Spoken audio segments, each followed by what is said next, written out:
తిరుమల పవిత్రతతో ఆటలాడితే వదిలేదే లేదు. ఎమ్మెల్యే పంతం నానాజీ హెచ్చరిక. తిరుమల శ్రీవారి లడ్డూ ప్రసాదం నెయ్యి కల్తీ వ్యవహారంలో గత వైసీపీ ప్రభుత్వం చేసిన చారిత్రక తప్పిదం ఇప్పుడు సీబీఐ ఛార్జిషీటు ద్వారా బట్టబయలందని, దీని నుంచి తప్పించుకోవడానికి అంబటి రాంబాబు కొత్త డ్రామాలు ఆడుతున్నారని కాకినాడ రూరల్ ఎమ్మెల్యే పంతం నానాజీ ధ్వజమెత్తారు. ఆదివారం ఆయన కార్యాలయంలో ఏర్పాటు చేసిన పాత్రికేయుల సమావేశంలో ఆయన వైసీపీ పార్టీ నేతలపై మండిపడ్డారు. గత వైసీపీ ప్రభుత్వ హయాంలో టీటీడీకి సరఫరా అయిన నెయ్యిలో జంతువుల కొవ్వు లేదని సీబీఐ చెప్పిందంటూ వైసీపీ నేతలు సంబరాలు చేసుకోవడాన్ని నానాజీ తప్పుబట్టారు. అసలు పాలు వెన్న అనే ఆనవాళ్లే లేని సింథటిక్ నెయ్యిని సరఫరా చేసి కోట్లాది మంది భక్తుల మనోభావాలు దెబ్బతీశారు. సుమారు 250 కోట్ల రూపాయల విలువైన కల్తీ నెయ్యితో 20 కోట్ల లడ్డూలు తయారు చేయడం మహాపాపం కదా అని ప్రశ్నించారు. గుంటూరులో టీడీపీ ఏర్పాటు చేసిన ఫ్లెక్సీల విషయంలో అంబటి రాంబాబు సృష్టించిన గొడవను నానాజీ తీవ్రంగా ఖండించారు. ముఖ్యమంత్రిపై అసభ్య పదజాలం వాడటం అంబటి అహంకారానికి నిదర్శనమని, దీనికి తగిన శాస్తి జరుగుతుందని, ప్రజలు నేడు ఆ మహాపాత్ములని శిక్షించాలని కోరుకుంటున్నారని అన్నారు. ఈ కార్యక్రమంలో చిక్కాల రామచంద్రరావు, రూరల్ కోకో కోఆర్డినేటర్ కటకం శెట్టి బాబీ, పెంకే శ్రీనివాస్ బాబా, రంబాల వెంకటేశ్వరరావు, కూటమి నాయకులు, అభిమానులు, కార్యకర్తలు పాల్గొన్నారు.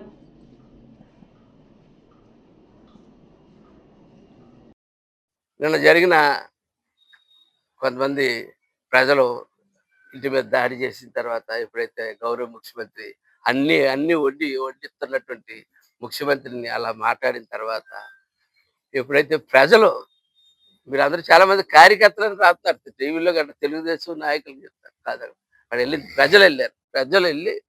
ప్రజలు వెళ్ళి తగిన బుద్ధి చెప్పారు.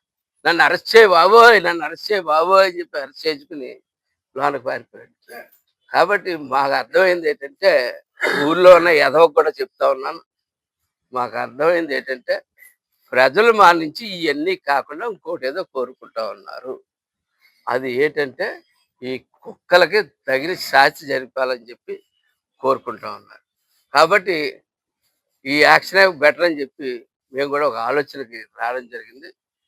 ఇక్కడి నుంచి ఈ డిప్యూటీ సీఎం గారు పవన్ కళ్యాణ్ గారు జిల్లా సాక్షిగా చెప్తా ఉన్నాను, ఎవరైతే ఆ రోజు చూసి పెట్టలేకపోయి ఈ రోజుకి కూడా ఎవరో ఒక చాటుని చేరి పార్ట్నర్షిప్లు పెట్టుకుని ఎవరో ఒకరితో ఇంకా దందాలు నడుపుతూ ఉన్నారో వాళ్ళందరి సంగతి ఈ వేళ నుంచి ప్రజల కోరిక మేరకు ఈ వేళ నుంచి ప్రజలు కోరుకుంటా ఉన్నారు, ప్రజలు ఖచ్చితంగా కోరుకుంటా ఉన్నారు. నాకు చాలా క్లియర్గా అర్థమైపోయింది. నిన్న జరిగినట్టు ఒక ఇన్సిడెంట్ వల్ల చాలా క్లియర్గా అర్థమైపోయింది.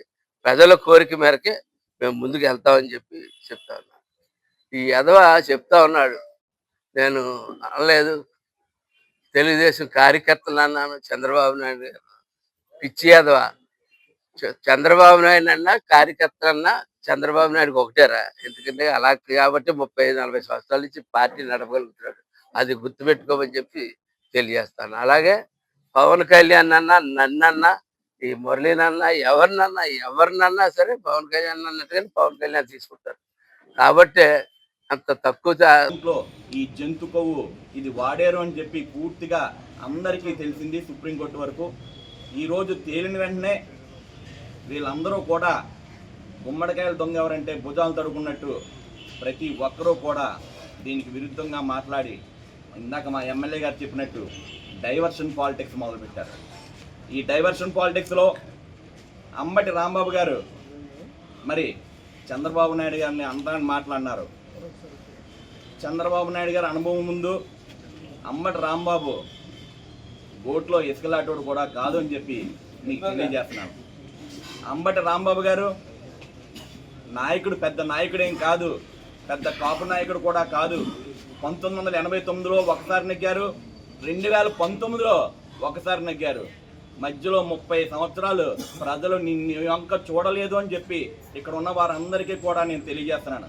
ఈ 30 సంవత్సరాలు ఆయన సంక్రాంతి సంబరాలకి డ్యాన్సులు వేసుకోవడానికి, 30 సంవత్సరాలు ట్రూప్ తయారు చేసుకోవడానికి ఆయన వ్యాపార నిమిత్తం బయటకు వెళ్ళడమో కానీ అతను ప్రజల్లో ఉండే వ్యక్తి కాదు. 1-2 సార్లు మాత్రమే నెగ్గిన వ్యక్తి.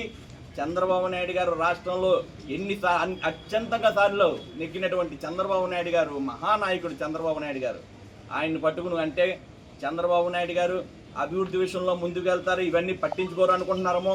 వాళ్ళ కార్యకర్తలు, లోకేష్ బాబు, సైన్యం మరి ఇలాంటివి మేము కేర్ చేయం. అతన్ని తోలు తీసి ఆరేస్తానికి అందరూ రెడీగా ఉన్నారని చెప్పి మీకు తెలియజేస్తున్నాను.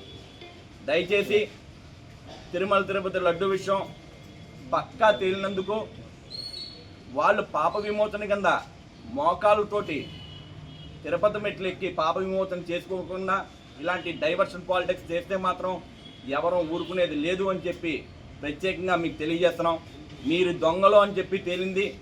విజయవాడలో హవాలా కూడా మీరు ఏ చేతులు మారాయి, జగన్మోహన్ రెడ్డికి ఎలా వచ్చినాయి కూడా పక్కా రిపోర్ట్లు ప్రతిదీ తెలియజేశారు.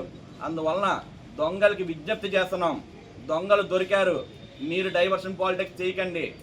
మీకు ఇందాక ఎమ్మెల్యే గారు చెప్పినప్పుడు చెప్పింది ప్రజలు ఇంకొకటి కోరుకుంటున్నారు, వీరందరినీ లోపల వేయటం కోరుకుంటున్నారు. అది ఖచ్చితంగా రాను